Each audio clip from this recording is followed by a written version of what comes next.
ये कहानी ममता की है। बचपन से ही घर में ये एहसास दिलाकर पाला गया कि औरतों को बोलने का हक नहीं है। अरे ममता, जरा जल्दी जल्दी हाथ चलाओ। रोज ऑफिस में देर पहुंचता हूँ तुम्हारे कारण। लेकिन आपका सारा खाना पैक और तैयार भी है। अरे जबान जितनी चलाती हो उतना अगर हाथ चलाती ना तो शायद घर को अच्छे से मैनेज कर पाती। क्या मतलब है? क्या नहीं मिला आपको? मोजे मोजे कौन देगा? ममता भागकर पति को मोजे देती है।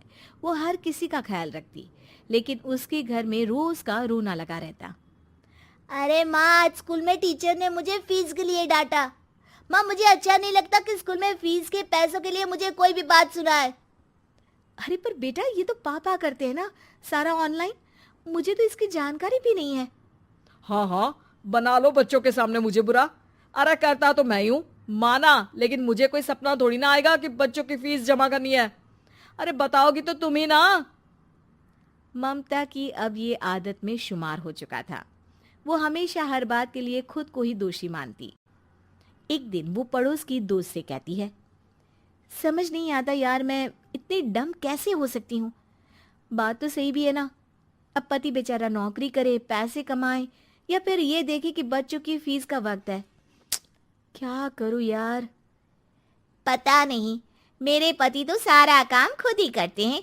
वो तो कहते हैं कि तुम थक जाती होगी, सारा दिन घर बाहर बच्चे तो।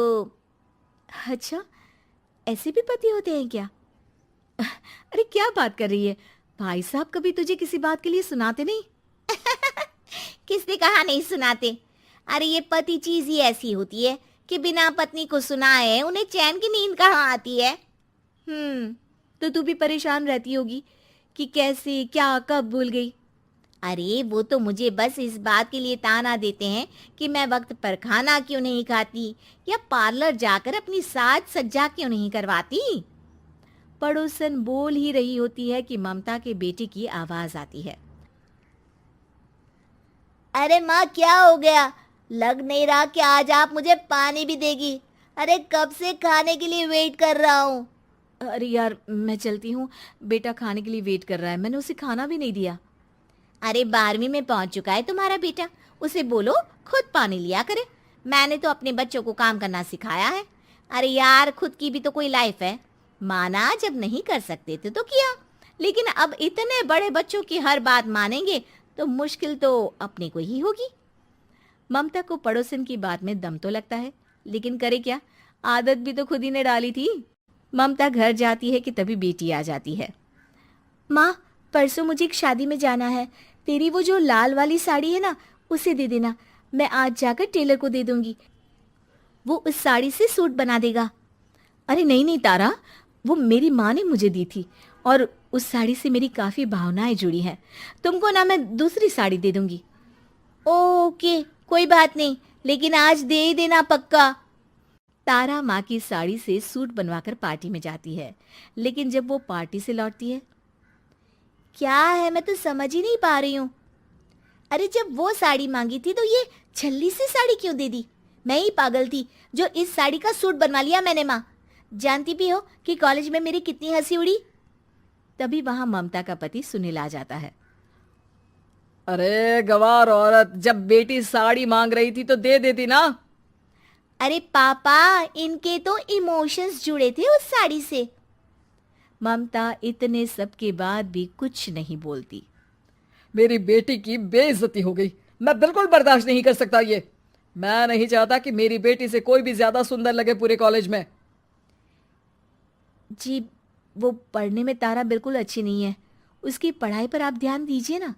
अच्छा, अब तुम मुझे बताओगी कि मुझे किस पर ध्यान देना और किस पर नहीं। रमेश जैसा ही ये वाक्य पूरा करता है, ममता की बेटी और पति उस पर जोर जोर से हंसते हैं। अरे ठीक है ना, पता ही नहीं चला कि कैसे वक्त इतना बीत गया। अरे कैसे पता चलेगा माँ, हम लोगों के पीछे जो तू बैताल की तरह चिपकी रहती थी, तुझे कैसे वक्त का पता चलता? ममता को पहले सास ससुर, फिर पति और बच्चों की तरफ से इस तरीके की बातें सुनकर उसका मन बहुत दुखी रहता था। एक दिन, सुनो ना, बहुत दिनों से कमर के नीचे बहुत दर्द रहता है। कल मैंने देखा तो एक फोड़ा था। अरे ममता, एक बार अपने पति से बात करो, वो तुम्हारा फोड़ा डॉक्टर को दिखा देंगे। अरे नहीं नहीं, वो तो गुस्सा हो जाएंगे। अरे क्यों गुस्सा हो जाएंगे? तुमको दर्द है? हाँ, लेकिन वो यही बोलेंगे कि ऑफिस जाऊं या फिर तुम्हें लेकर डॉक्टर के पास। तो बेटे से ही बात कर ले। अरे वो तो मैं कर लूं, लेकिन फोड़ा है ऐसी जगह कि उसे बताते मुझे शर्म आएगी। लेकिन कुछ ना कुछ तो करना जरूरी है ना। ऐसे कब तक फोड़े के दर्द से तड़पती रहेगी? अब तो सोच रही हूँ कि इनसे बात कर ही लूं, वरना दर्द के मारे कहीं मर ना जाऊं। लेकिन शाम को, ममता, क्या किया तुमने आज? खाने के डिब्बे में कैसा खाना दिया था? दाल खराब हो गई थी। कब की थी? दाल तो मैंने सुबह ही बनाई थी, खराब कैसे हो गई? अच्छा सुनिए ना, मुझे कहना है कि अरे गरम दाल बंद करोगी तो ऐसा ही होगा ना। बेइज्जती हो गई सबके सामने मेरी। ऑफिस वालों ने ऐसा मजाक उड़ाया कि क्या बोलूं। कल से ठीक से खाना देना है तो देना, वरना खाना देना बंद कर देना। बाहर खा लूंगा मैं। ममता, जो पति से अपनी परेशानी बताने वाली थी, वो अब ये सोचने लगती है कि कल से पति को खाने में क्या दे। अगले दिन ममता थकी थकी सी हालत में, आप लोगों के लिए नाश्ता बना दिया है, खाना बनाने की हिम्मत नहीं है आज तो। रात भर सोकर थक गई है ना, इसीलिए तो खाना नहीं बना सकती। हिम्मत नहीं हो रही है, मैं बस सोने जा रही हूँ। बस मैडम को सोने का बोल दो, फिर देखो कैसे सोती रहती है। माँ, फिर वही पराठा सब्जी। अरे हमारे साथ के दोस्त एक से बढ़कर एक नाश्ता खाना लेकर आते हैं, आप तो बस। सभी घर से निकल जाते हैं, लेकिन जब शाम को बेटा घर आता है तो घर में अंधेरा रहता है। बेटा लाइट चलाता है। क्या माँ, तुम्हारा भी जवाब नहीं है बिजली का बिल बचाने के लिए? वो बोल ही रहा होता है कि सामने माँ जमीन पर लेटी मिलती है। वो उसके पास जाता है। अरे माँ, क्या हो गया माँ? तभी वहां पड़ोसन आती है।